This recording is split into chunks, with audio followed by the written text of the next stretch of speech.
Welcome back student. और आज हम करने लगे अपना नेक्स्ट टॉपिक जो कि हमारे पास है non finite verb. Student, non finite verb को समझने से पहले आपको फाइनाइट वर्ब्स का पता होना बहुत ज़रूरी है।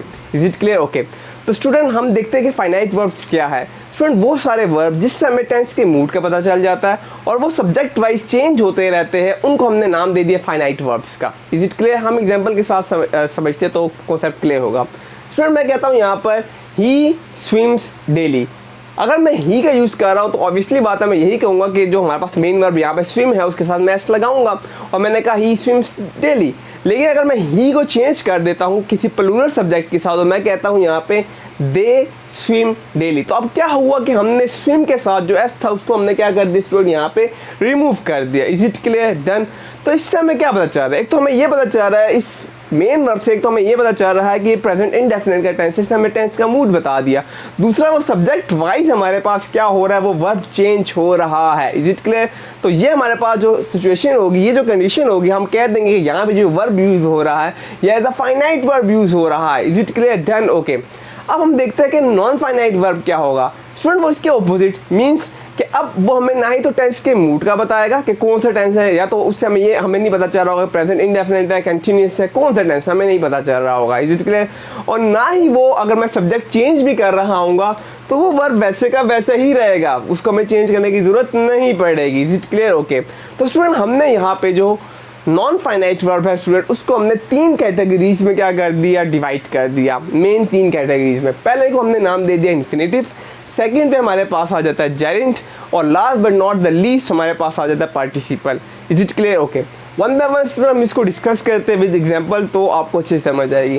स्टूडेंट अगर मैं फर्स्ट की बात करूँ यहाँ पर जो हमारे पास इन्फिनेटिव है, वो सिंपल अगर आपको उसको आइडेंटिफाई करना है तो बेस फॉर्म जो वर्ब की होगी उसके जो पीछे होगा हमारे पास क्या पड़ा होगा, टू पड़ा होगा। ठीक है, लाइक और एक तो ये चीज़ याद रखनी है कि उसके बैक एंड पे क्या पड़ा होगा, टू पड़ा होगा, और उसके बाद base form of verb, verb की फर्स्ट फॉर्म हमारे पास क्या हो रही होगी, यूज़ हो रही होगी। हम एग्जांपल के साथ इसको समझते हैं। और एक चीज़ और याद रखो यहाँ पे कि ये एज अ सेंटेंस के अंदर एज अ नाउन भी हम यूज़ कर सकते हैं, एज अ एडजेक्टिव भी यूज़ कर सकते हैं और एज अ एडवर्ब भी यूज़ कर सकते हैं। आइडेंटिफाई तो आप इजीली कर लोगे, जहाँ पे बेस फॉर्म पड़ा हुआ है बैक एंड पे देखोगे टू पड़ा हुआ है उसके, तो आप कह दोगे कि ये जो यूज़ हो रहा है ये इन्फिनेटिव है और ये नॉन फाइनाइट वर्ब है। Is it clear? लेकिन अगर आपसे कोई ये भी पूछे कि ये नाउन है, एडजेक्टिव है या एडवर्ब, एज अ क्या यूज़ हो रहा है, तो आपको ये भी पता होना ज़रूरी है। हम एग्जाम्पल को देखते हैं स्टूडेंट, टाइम ज़ाया किए बगैर। स्टूडेंट मैं यहाँ पे एग्जाम्पल कहता हूँ, मैं कहता हूँ यहाँ पे कि to swim is my favourite activity. तो अगर मैं यहाँ पे कहता हूँ to swim, is it clear? To लगा और टू के बाद बेस फॉर्म ऑफ वर्ब की स्विम लग गया, तो मैं यहाँ पे कह रहा हूँ to swim is my favourite activity. Student यहाँ पे टू स्विम जो है ये एज अ हमने क्या यूज़ किया, नाउन यूज़ किया है, और है क्या ये इन्फिनेटिव है। Is it clear? Done. Okay, और इस वक्त ये एज अ सब्जेक्ट वाली जगह पे आया हुआ और ये एज अ नाउन यहाँ पे एक्ट कर रहा है, टू स्विम। डन। स्टूडेंट हम एक और एग्जाम्पल देखते हैं। यहाँ पे मैं कहता हूँ ही needs a book, he needs a book to read during the trip। तो अगर मैं कहता हूँ he needs a book to read during the trip, अब to read जो है यहाँ पे स्टूडेंट, to read ये क्या है हमारे पास, ये इन्फिनेटिव है। Very good. लेकिन अगर मैं आपसे ये पूछूं कि जो to read है ये यहाँ पे एज अ नाउन है या एडजेक्टिव है या एडवर्ब है, तो आंसर क्या होगा, यस। हमारा यहाँ पे आंसर ये होगा कि ये एज एडजेक्टिव वर्क कर रहा है। क्यों? हमें पता है जो एडजेक्टिव है वो मॉडिफाई करता है किसी भी नाउन को या प्रोनाउन को। तो मैंने कहा ही नीड्स, स्टूडेंट गौर से सुने, he needs a book to read.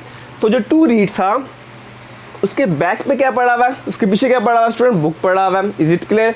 तो यहाँ पे उसने बुक को क्या किया, बुक की इंफॉर्मेशन में एडिशन किए, बुक को मॉडिफाई किया। बुक एक नाउन है हमारे पास और उसको मॉडिफाई कर दिया टू रीड। ठीक है, कि उसको बुक तो चाहिए बट फॉर व्हाट पर्पस। ठीक है, तो उसने उसका पर्पस बता रहा है कि to read during the trip. तो यहाँ पे टू रीड जो है स्टूडेंट है तो इन्फिनेटिव, लेकिन यहाँ पे हमारे पास ऊपर ही किस में एडिशन कर रहा है, बुक को मॉडिफाई कर रहा है। Is it clear? डन। अब यहाँ पे अगर हम देखें तो इस वक्त यहाँ पे फाइनाइट वर्ब भी पड़ा हुआ है इस सेंटेंस में। स्टूडेंट कहाँ पे, नीड्स। स्टूडेंट यहाँ पे नीड्स है और फाइनाइट वर्ब है। अब मैंने कहा he needs a book to read during the trip, लेकिन अगर मैं ही को रिप्लेस कर देता हूँ दे के साथ, तो मैं कहूँगा दे नीड अ बुक, ठीक है, to read during the trip. आपने देखा स्टूडेंट कि जो टू रीड था वो अब भी टू रीड ही रहा। Is it clear? हाँ, वो जो नीड्स था वो चेंज हो गया नीड में। तो वो क्यों चेंज हो, क्योंकि हमें पता है जो नीड है इस वक्त वो यहाँ पे फाइनाइट वर्ब है, लेकिन जो टू रीड है स्टूडेंट यहाँ पे वो फाइनाइट वर्ब नहीं है, वो नॉन फाइनाइट वर्ब है और एज अ एडजेक्टिव काम कर रहा है। वेरी गुड स्टूडेंट, हम एक और एग्जांपल देखते हैं यहाँ पे, he works hard to support his family. तो स्टूडेंट यहाँ पे क्या हुआ, हमारे पास जो टू सपोर्ट लगा है, टू सपोर्ट, वो हमारे पास एक इन्फिनेटिव है, लेकिन अब की बार ये एज अ क्या काम कर रहा है, यस बिल्कुल सही, अब की बार ये हमारे पास यहाँ एज अ एडवर्ब काम कर रहा है। क्यों, देखते हैं हम यहाँ पे। स्टूडेंट देखो मैंने कहा he works hard, he works hard to support, forward purpose उसने बता दिया टू सपोर्ट हिज फैमिली। तो यहाँ पे हमारे पास टू सपोर्ट जो था वो तो इन्फिनेटिव था, लेकिन एज एडवर्ब क्यों काम कर रहा है, क्योंकि उसके बैक पे अगर मैं देखूँ तो हार्ड पड़ा हुआ है, और हार्ड जो है वो एक एडवर्ब है। और कौन सा एडवर्ब है स्टूडेंट, ये एडवर्ब ऑफ मैनर है। Is it clear, done. तो मैंने कहा ही वर्क्स हार्ड, वो काम तो करता है, लेकिन एडवर्ब ऑफ मैनर की अगर हम बात करें तो वो हार्ड कर रहा है, ठीक है। ही वर्क्स, वो काफ़ी ज़्यादा यानी कि मेहनत करता है, ठीक है। तो he works hard to support, क्यों कर रहा है, forward purpose to support his family. तो स्टूडेंट टू सपोर्ट जो है हमारे पास ये इन्फिनेटिव है और एज ए एडवर्ब काम कर रहा है। क्यों, क्योंकि इसके बैक साइड पे हार्ड पड़ा हुआ है, और हमें पता है जो एडवर्ब होता है वो एक और एडवर्ब को भी मॉडिफाई कर सकता है, वो एक और एडजेक्टिव को भी मॉडिफाई कर सकता है, और वो हमारे पास वर्ब को भी मॉडिफाई कर सकता है। तो यहाँ पे हमारे पास जो हार्ड था ये एक एडवर्ब था, और टू सपोर्ट ने हार्ड के अंदर क्या कर रहा है, उसकी इंफॉर्मेशन उसको मॉडिफाई कर रहा है। तो दैट्स वाई टू सपोर्ट यहाँ पे एज अ एडवर्ब काम कर रहा है। Is it clear student, okay student. अब हम बढ़ते हैं जेरेंट की तरफ। स्टूडेंट जो जेरेंट होता है हमारे पास, ये एज अ नाउन जो होता है क्या कर रहा होता है, सेंटेंस में जो है बिहेव कर रहा होता है, एक्ट कर रहा होता है। और इसकी अगर प्लेस देखोगे ये कहाँ कहाँ आ सकता है, तो स्टूडेंट ये सब्जेक्ट की जगह पे भी आ सकता है, कीप इन माइंड सब्जेक्ट की जगह पे आ सकता है, ऑब्जेक्ट की जगह पे आ सकता है, last but not the least ये आफ्टर प्रपोजिशन भी आ सकता है। Is it clear, okay. अगर मैं देखूँ कि ये है कि किस तरह है हमारे पास होता है, तो जो भी हमारे पास बेस फॉर्म ऑफ वर्ब होता है उसके साथ प्लस ing हो जाता है। जिस तरह मैंने स्विम लिया और स्विमिंग के साथ ing लगा दूँ, स्विमिंग। लेकिन कब ये स्विमिंग एज अ हमारे पास डमी नाउन एक्ट कर रहा होगा, उसको हम एग्जाम्पल के थ्रू देखते हैं। स्टूडेंट मैं यहाँ पे कहता हूँ कि स्विमिंग इज़ एक्सीलेंट एक्सरसाइज। तो यहाँ पे जो स्विमिंग है स्टूडेंट वो सब्जेक्ट की जगह पे आया, और ये स्विमिंग इस वक्त यहाँ पे as a dummy noun act कर रहा है, उसको हम नाम बोलेंगे ये हमारे पास क्या है, जेरेंट है। स्टूडेंट काफ़ी कंफ्यूज हो जाती है जेरेंट में और पार्टिसिपल में, तो इसलिए इसको ज़रा गौर से समझो, क्योंकि आगे पार्टिसिपल इसके बाद मैं समझाऊंगा तो फिर कन्फ्यूजन ना हो। Is it clear, okay. एक और एग्जाम्पल हम यहाँ पे देखते हैं जिसमें मैंने कहा ये एज आ ऑब्जेक्ट की जगह पे भी आ सकता है। मैं कहता हूँ वी इंजॉय स्विमिंग। मैंने क्या कहा, वी इंजॉय स्विमिंग। तो अगेन यहाँ पे स्विमिंग जो है एज अ वर्ब काम कर रहा, सॉरी एज अ नाउन काम कर रहा है। और कहाँ पे आया स्टूडेंट, ये अब की बारी हमारे पास ऑब्जेक्ट की जगह पे आया है। अब स्टूडेंट यहाँ पे देखो वी इंजॉय क्या हो रहा है, स्विमिंग। और अगर मैं कहता हूँ हम सब्जेक्ट को यहाँ पे चेंज करते हैं, और ये हमने यहाँ पे देखना होगा क्या वाकई ही ये सब्जेक्ट अगर हम चेंज कर रहे हैं और स्विमिंग पे इफ़ेक्ट हो रहा है या नहीं हो रहा, उसको हम अभी चेक कर लेते हैं। तो मैं कहता हूँ ही, अगर मैं कहता हूँ ही तो अब क्या हो जाएगा, इंजॉय जो होगा वो इंजॉयस हो जाएगा। हम कहेंगे ही इंजॉयस स्विमिंग, लेकिन स्विमिंग का तो स्विमिंग का स्विमिंग ही रहा, लेकिन चेंज क्या हो रहा है यहाँ पे, इंजॉय जो था वो चेंज हो गया इंजॉयस से। इसका मतलब है जो चेंज होता है वो कौन सा वर्ब कहलाता है स्टूडेंट, वो हमारे पास फाइनाइट वर्ब कहलाता है, जो चेंज हो रहा होता है सब्जेक्ट की वजह से। और जो नहीं हो रहा होता वो क्या होता है, वो नॉन फाइनाइट। तो इस वक्त नॉन फाइनाइट हमारे पास इस वक्त क्या आ रहा है, स्विमिंग आ रहा है। Very good.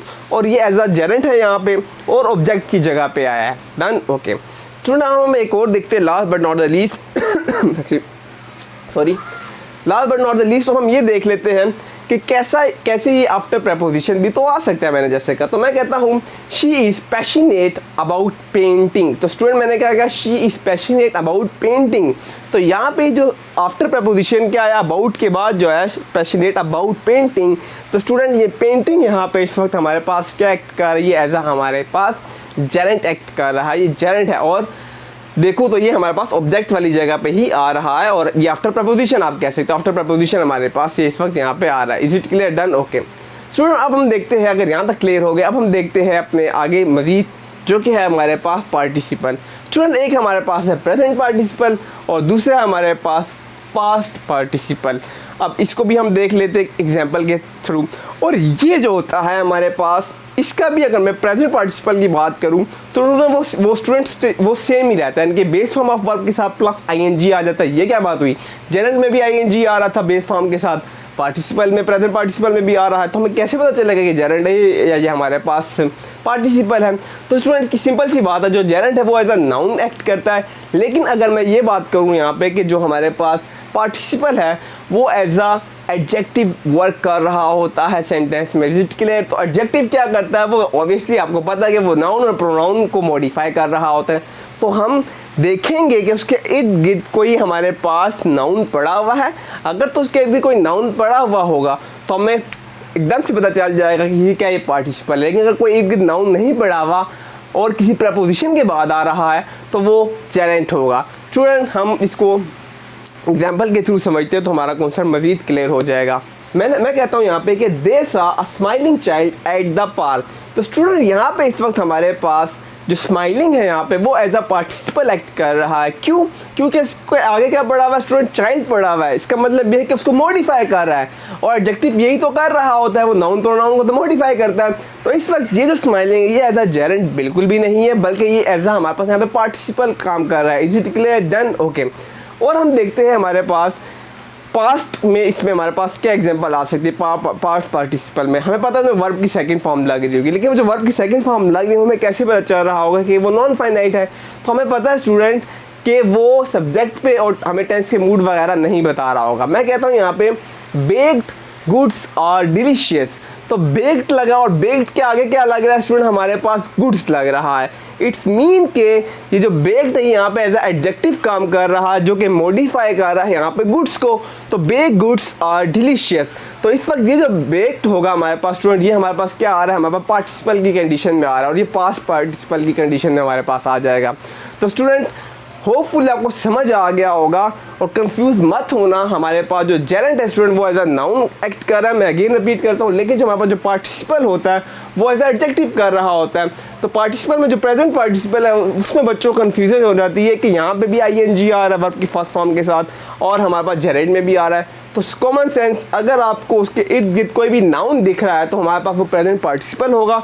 नाउन वगैरह आपको अगर नहीं दिख रहा तो वो जेरेंट हो जाएगा। Is it clear? डन? जिस तरह के मैंने कहा swimming is good for health, या स्विमिंग इज़ एक्सीलेंट एक्सरसाइज। तो swimming is excellent exercise, swimming के इर्द गिर्द कुछ हमारे पास नाउन वगैरह नहीं पड़ा हुआ था, तो ये जेरेंट था। Is it clear? डन? लेकिन जिस तरह मैंने यहाँ पे कहा कि ही सा या दे सा अ smiling child at the park, तो यहाँ पे स्माइलिंग के बाद क्या आ गया स्टूडेंट, हमारे पास चाइल्ड आ गया। तो चाइल्ड उसमें क्या कर दिया, मॉडिफाई कर दिया। तो इस वक्त ये जो स्माइलिंग था ये एज अ एडजेक्टिव काम कर रहा था। फिर इसको हम किस में ले जाएंगे, किस कैटेगरी में, प्रेजेंट पार्टिसिपल की कैटेगरी में ले जाएंगे। होपफुली स्टूडेंट आपको इस लेक्चर की समझ आ गई होगी। फिर भी कोई क्वेश्चन है तो कमेंट सेक्शन में आके पूछे। #Peace out. मिलते हैं नेक्स्ट वीडियो के साथ। अल्लाह हाफिज़।